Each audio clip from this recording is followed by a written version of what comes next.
Pernah aku ada bisnis lain kayak buka warteg kecil-kecilan. Warteg? Iya. Seru banget. Iya, soalnya kayak apa ya? Terus masaknya ambil nyanyi gitu enggak?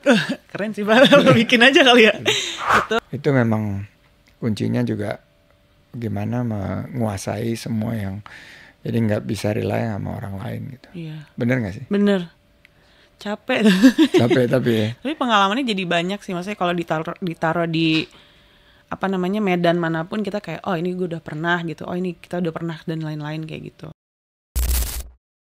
Alhamdulillah kita udah kedatangan Danila. Apa kabarnya? Baik Pak Sandi, apa kabar Pak? Alhamdulillah.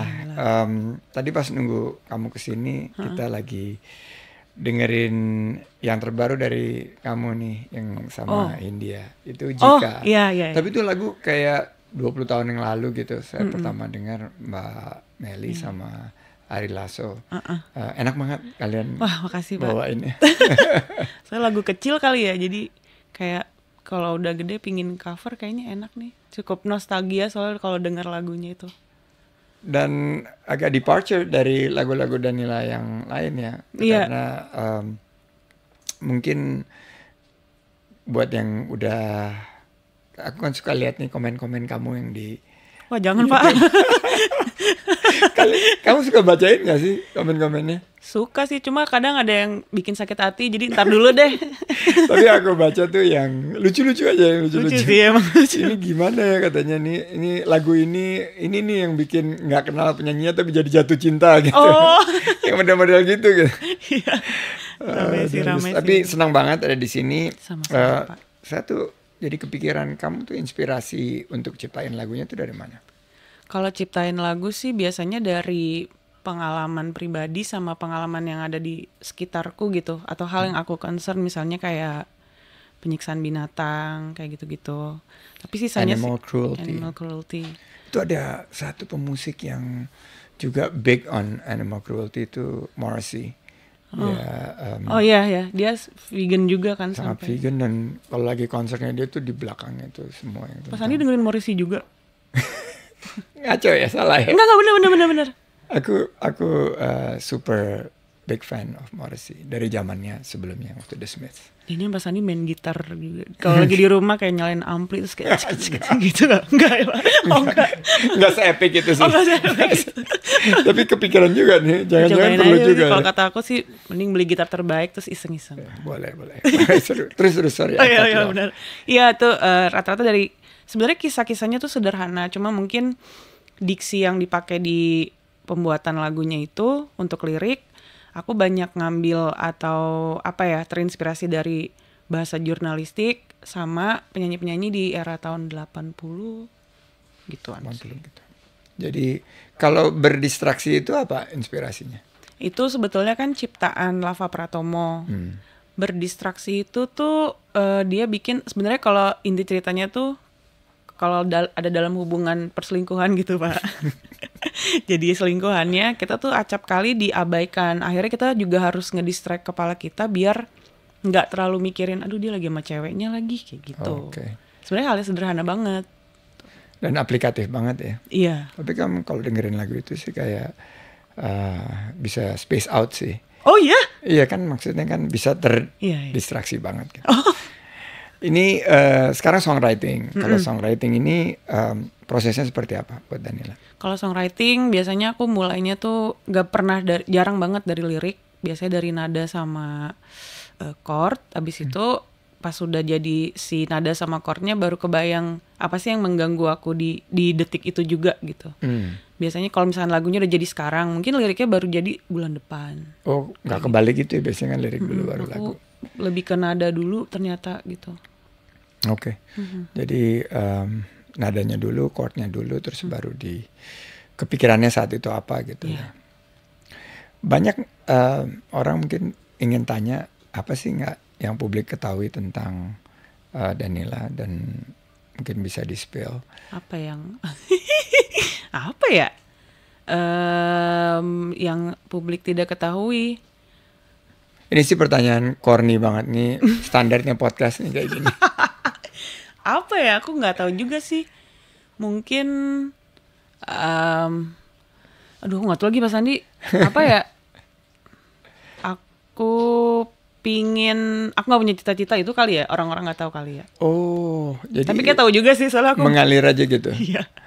Mengalir aja. Jadi nggak punya cita-cita itu juga cukup ini juga ya, hasilnya luar biasa gitu.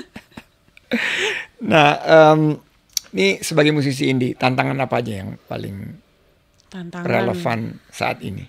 Saat ini ya, kalau saat ini mungkin kayaknya ya, kalau yang aku rasain itu sebelum COVID itu masih banyak banget anak-anak komunitas yang bikin gig dan apa ya, behavior pendengarnya juga tipikal yang, pingin nyari musik yang baru nih.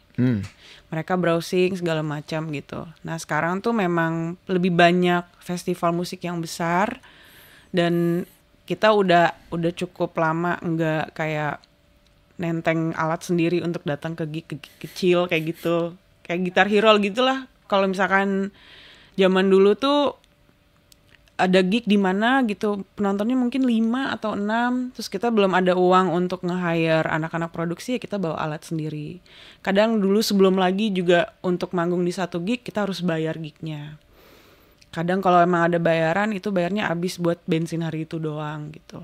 Jadi memang tantangannya adalah kalau di aku pribadi, aku harus rajin menabung sebenarnya. Waduh, itu ada lagunya tuh.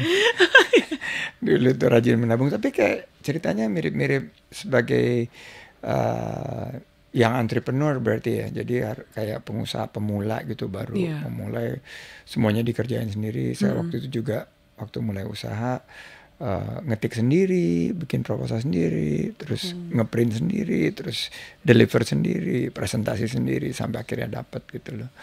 Itu memang kuncinya juga gimana menguasai semua yang, jadi nggak bisa rely sama orang lain gitu. Iya. Bener nggak sih? Bener.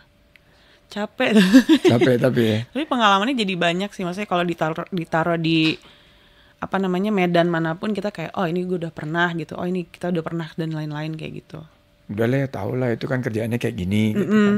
Jadi lebih menghargai apa ya, profesi orang juga gitu di luar musisi kayak gitu kalau dari aku sama teman-teman. Dan pentingnya kekuatan tim itu sendiri ya. Wah itu dia tuh Pak Sandi. Entah kenapa jadinya lama-lama juga ketemunya sama orang-orang yang punya spirit yang sama, frekuensi yang sama, dan mereka cenderung loyal. Untungnya alhamdulillah aku ngerasa semua orang yang ada di sekitarku tuh loyal gitu, kayak misalnya, ini lagi dikit nih gignya gitu, ya udah nggak apa-apa ya kita cari bareng-bareng kayak gitu. Dapat itu sih. Nah kan pernah ngalamin 5 sampai 6 yang nonton, tapi ternyata sekarang yang nonton dan yang menggemari marketnya tuh sebesar ini gitu. Nah 5 tahun ke depan proyeksinya seperti apa, apalagi kalau kita lihat di mainstream music juga sangat kuat sekarang. Apa ya? Aku sejujurnya sepanjang karir kan bikin lagu suka hati aku kan. Jadi aku kalau secara bisnis musik atau industrinya gitu, aku masih belum ada bayangan sama sekali. Cuman yang aku tahu pasti industri musik sekarang tuh serba cepet gitu Pak. Serba cepet dan naiknya cepet, turunnya juga cepet. Jadi kita ada semacam dorongan untuk ya udah bikin terus aja. Kalau dari aku pribadi sih, karena aku musisi atau penyanyi ya tugasku ya bikin musik dan nyanyi gitu. Tadi ngomongin bisnis kan, jadi ini udah jadi industri yang gede banget. Untuk menghadapi musik yang lebih kompetitif, itu strateginya buat Danila dan industri musik indie sendiri seperti apa? Kalau apa ya? Kan katanya cepat, berganti-gantinya cepat dan persaingan juga semakin hebat. Yeah. Kalau kita sih, kalau di aku pribadi, aku akan lebih mikirin sama fansku yang loyal, yang memang ya udah Danila mau bikin apa, mereka suka atau enggak, tapi mereka at least denger gitu. Dan soalnya menurut aku kayaknya semua musisi gitu udah bisa jadi, atau semua orang deh udah bisa jadi musisi karena internet kan.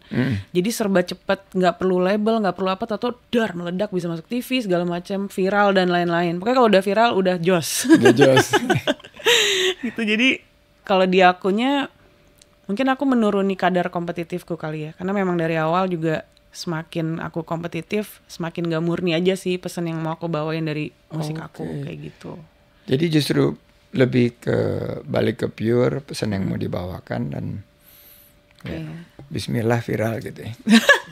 Agak takut sih viral soalnya kadang-kadang kalau kayak beberapa teman-teman bilang jangan viral deh lo, kalau lama-lama gue enak denger lagu lo kalau diputer kayak ya itu berapa 30 detik kayak gitu-gitu. Nah, lama-lama gue enak dengernya gitu kayak karena repetitif kan, dan depannya aja tuh nggak tahu gitu, verse-nya nggak tahu. Jadi ya apa ya, aku lebih ke ya aku bikin karya, usaha semaksimal mungkin dari segi marketing, baik itu pakai platform yang aku punya, sisanya udah urusan yang di atas aja deh. Ya, kalau terlalu sering ternyata fans yang loyal itu juga agak risih juga. Agak risih juga. Itu insights yang baru itu. Tapi kalau saya lihat sih kan ada di aspek yang lebih kompetitif ini juga ada aspek pemasaran ya. Dan pemasarannya udah lebih kompetitif juga melalui digital dan AI. Ini mungkin juga mendorong akhirnya lagu-lagu yang enak didengar itu juga bisa lebih tampil mainstream, walaupun tanpa didukung oleh budget marketing yang besar gitu loh. Terus kita juga ngeliat taste dari market itu kan berbeda-beda. Waktu saya ditugas di kementerian tuh semuanya ngeliatnya ke Korea. Saya bilang kenapa nggak kita buat taste Indonesia itu truly Indonesian gitu loh, apalagi yang lebih spicy, musik kita itu bisa lebih berbeda sama yang sudah ramah didengar di telinga audience gitu. Dan menurut saya juga teman-teman pemusik indie ini juga benar nggak sih harus dapat dukungan dari ekosistem termasuk pemerintah? Iya sih. Kalau yang termasuk pemerintah mungkin lebih ke royalti kali ya. Iya. Royalti yang emang paling tidak bisa menghidupi lah gitu dan jalan gitu. Karena kalau misalnya royaltinya udah jelas segala macam, aku yakin sih kita pasti nggak cuma merasa diapresiasi oleh pendengar, tapi diapresiasi negara juga gitu. Ya, per hari ini kan belum terlalu jalan ya. Dan dari total, ini data yang waktu itu kita kumpulkan, dari hampir 40 triliun rupiah yang mestinya bisa didistribusikan gitu, belum nyampe ke creative artisnya gitu loh. Jadi memang benar banget tuh, salah satu yang paling perlu dibenahi itu royaltinya. Ya mudah-mudahan dengan adanya teknologi, dengan adanya blockchain, ini bisa lebih memberikan support sehingga keringatnya para creative talent ini bisa dihargai dengan baik oleh market gitu. Ini seru banget, seru. Dalam. Jangan kedalaman Pak, bingung ntar saya. Kalau peran festival musik untuk Danila? Peran festival musik itu buatku pribadi itu selain kumpul sama teman-teman, itu juga merambah pasar baru, karena di festival musik tuh banyak banget yang baru atau yang lama. Pendengarnya juga ada aja gitu yang dari pendengar baru yang mereka nggak tahu ini siapa, terus atau jadi nonton aku misalnya kayak gitu. Buatku tuh kayak selalu hal yang, kalau festival tuh hal yang pertama tapi kayak udah deket gitu. Karena secara langsung kita nggak cuma mengimpress pendengarku, tapi orang-orang baru juga kayak gitu sih. Dan aku selalu suka sih festival. Di situ aku juga bisa nonton performance band-band yang lain yang kayak presentasinya kayak gimana nih, lagunya kayak apa. Aku suka sih nonton itu. Dan di 2025 ini dibandingkan 2024 kalender festival untuk Danila sendiri meningkat atau stabil aja? Sejauh ini sih, karena biasa kan festival itu kan di pertengahan tahun ke akhir kan.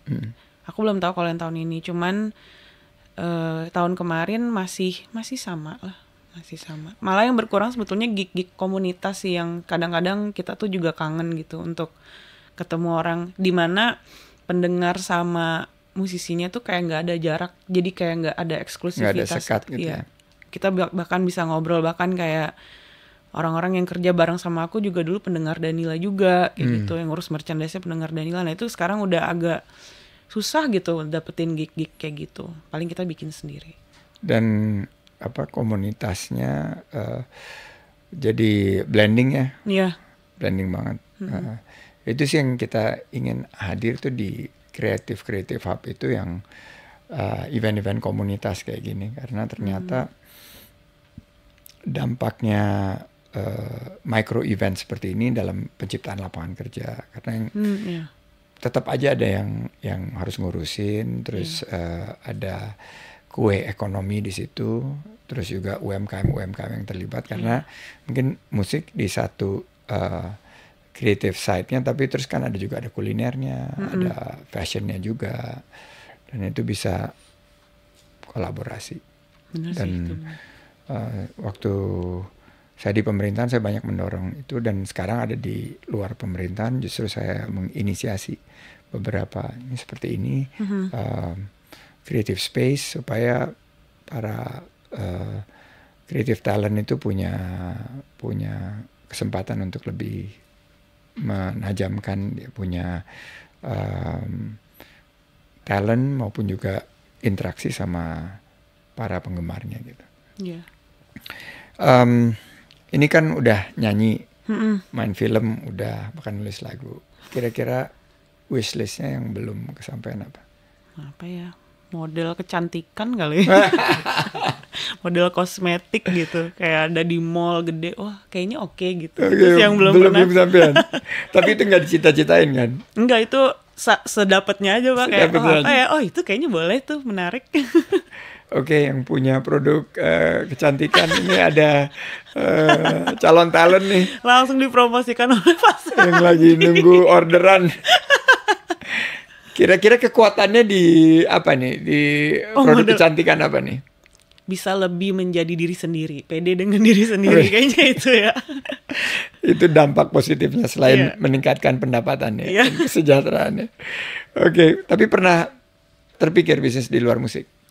Pernah, aku ada bisnis lain kayak buka warteg kecil-kecilan. Warteg? Iya. Seru banget. Iya, soalnya kayak apa ya? Terus masaknya ambil nyanyi gitu enggak? Keren sih Pak, lo bikin aja kali ya. Itu emang ada, ya gabung lah sama teman, kita ada punya warteg untuk di apa namanya, anak-anak kampus yang kayak gitu-gitu. Cuman kita pastiin makanannya juga mesti enak kayak gitu. Dan harganya terjangkau. Harganya terjangkau. Masih jalan? Masih jalan. Ya, berarti ada multi talenta juga dong, bisa bisnis. Dikit. Kalau ada lagi, kalau ada bisnis lagi apa yang mungkin bisa dikerjakan? Kalau ada bisnis lagi apa ya? Aku sejujurnya ngerasa kayaknya sekarang banyak banget kayak gini deh, kayak podcast gitu atau apa gitu. Aku pingin punya kayak gitu juga, tapi di situ fungsinya untuk ngasih wadah penyanyi-penyanyi baru yang mungkin seperjuangan sama aku. Kalau dulu kan agak susah, kita harus sampai terjun gitu. Kayak waktu di era aku tuh masih ada momen dimana aku nge-burn CD sendiri di restoran, kita bagi-bagiin CD-nya kayak gitu. Kalau sekarang kan untung aja udah ada internet, jadi cara promosi yang baik juga harus lewat internet juga, karena orang semua ke situ kan. Betul. Jadi aku kayak berpikir kalau aku bisa jadi ada wadah di mana orang-orang ini, tolong dong expose gue karena gue punya karya yang bla bla bla bla. Karya yang emang dia bikin, dia punya suara dari karya itu, terus ya udah dinaikin aja. Itu sih mungkin bisnis, bukan bisnis juga sih jatuhnya ya. Ya kalau ada iklan jadinya bisnis sih. Iya, itu bagian daripada digital advertising. Tapi kemarin tuh di pojok rumah saya tuh ada, saya baru lihat tuh apa gitu, rupanya CD player. CD player itu terus nggak ini, anak saya yang umur di bawah 10 tahun tuh nggak ngerti itu CD player tuh apa gitu loh. Udah jauh. Ini buat apa papa katanya? Terus aku saya ini buat mainin CD. CD itu apa tuh, aku kasih lihat gitu piringan yang kamu cerita tadi di burn itu. Rupanya teknologi itu udah super cepat ya, sampai mungkin era itu nggak akan pernah dinikmati oleh anak-anak sekarang ya. Iya sih. Gen alpha seperti ini, mereka taunya ya Skibidi. Ya streaming lewat ya. Dan bisa juga lewat platform-platform lain kan gitu. Dengar-dengar mau lagi bikin album baru? Iya lagi bikin album baru, cuman ini albumnya sebenarnya lagu-lagu dari 2022 Pak. Jadi aku kumpulin, terus kita bikin demonya di 2024. Karena ini albumnya apa ya, kayak album galauku lah gitu. Jadi kayaknya pengerjaannya agak lama, entah kenapa kayak ada aja gitu yang mesti dikerjain. Ya sih, mudah-mudahan di tahun depan bisa rilis. Tahun depan rilis. Mau sekalian promoin albumnya? Gimana ya promoinnya? Oh di sini ya. Saya mau rilis album, dengerin ya. Suka nggak suka gak apa-apa, saya serahin ke kamu aja. Itu kayaknya ogah-ogahan gitu promonya. Soalnya apa ya? Kayaknya yang paling ke fans kamu kali cara jualannya gitu yang lebih pas ya. Soalnya kadang kalau aku kayak ayo dengerin gini, terus banyak yang mungkin malah berekspektasi gitu. Aku berusaha juga untuk jangan kasih ekspektasi tinggi ke aku juga, karena aku sebenarnya sama kayak mereka. Kisah-kisah aku tuh juga sama kayak pendengarku, sama aja. Jadi kayak kalian punya temen yang kebetulan penyanyi aja nih gitu. Tapi jadinya kayak apresiasi aku bukan sebagai musisi, tapi aku akan lebih bahagia kalau diapresiasi juga sebagai temen mereka gitu. Kalau nyiptain lagunya itu bracket waktu yang paling produktif buat Danila tuh antara jam berapa sampai jam berapa? Kalau lagu yang pasti siang tuh jarang. Biasanya subuh atau malam. Subuh ya? Subuh. Jadi ide yang terbaik itu justru freshnya datang. Bener juga ya. Waktu subuh itu nggak boleh tidur lagi ya. Karena ya kalau ngantuk tidur aja sih. Ide-ide terbaik. Tapi ada yang komen tuh di bawah-bawah bahwa lagu-lagu Danila ini yang membuat aku lebih mengapresiasi senja gitu loh. Wah. Jadi, saya kepikirannya malah buatnya tuh pas twilight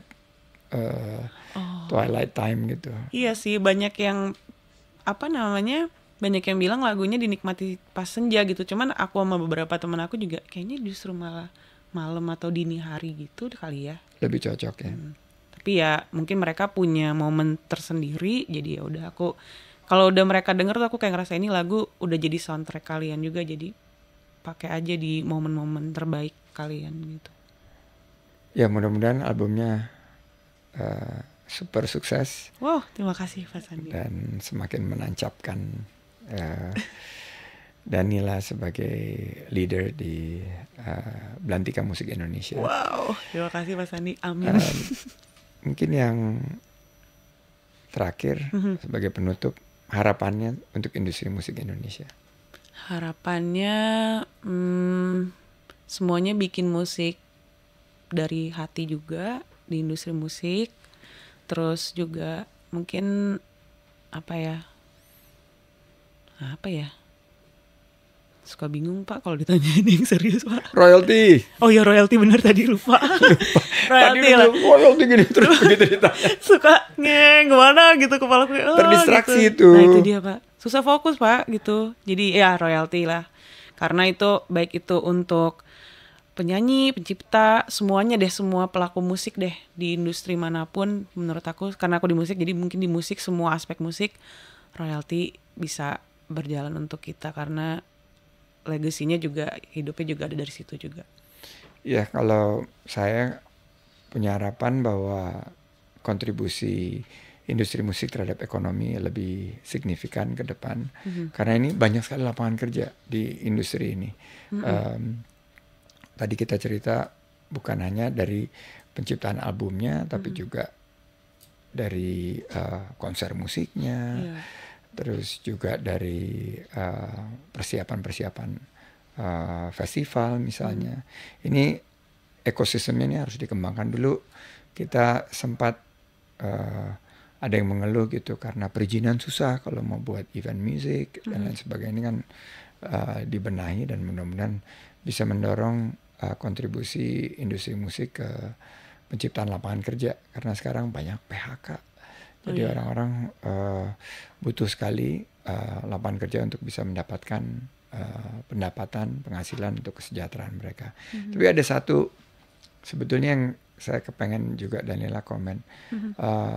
Potensi industri musik kita nih nasional di kancah global seperti apa? Wah.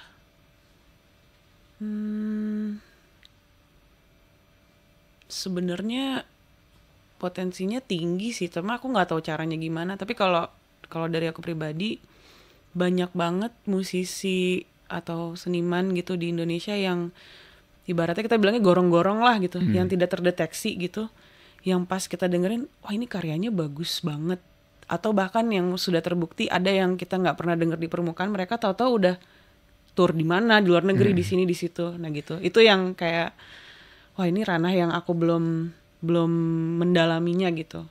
Kalau memang ternyata ada yang bisa sampai tour di luar Indonesia, berarti sebenarnya potensinya ada gitu. Tinggal kita crack aja gimana caranya supaya yang ada di sini tuh lebih luas lagi dan lebih dikenal di sini juga. Karena ada yang di sini kita nggak tahu itu band siapa, di luar mereka malah udah, weh gitu, udah jemput bandnya kayak gitu sih. Jadi lebih perlu ada acknowledgement, recognition ya, terutama ya. Untuk yang gorong-gorong ini, kurang lebih gitu ya. Gorong-gorong. Musik gorong-gorong. Oke, kita sudah di penghujung. Mungkin pesan penutup dari Mbak Danila. Apa ya? Jangan buang sampah sembarangan dan stop animal abuse. Stop animal abuse itu saya setuju banget. Sebagai animal lover. Saya saking cintanya sama animal sampai saya punya modern vet. Oh, itu punya Pak Sandi? Ikut invest di situ. Jadi saya sering lihat itu Pak, modern. Udah lihat ya? Udah. Okay. Bagus. Terima kasih dan demikian kebersamaan kita sama Mbak Danila. Sukses selalu. Sama-sama, Pak Sandi. Sampai jumpa nanti di episode selanjutnya. Terima kasih.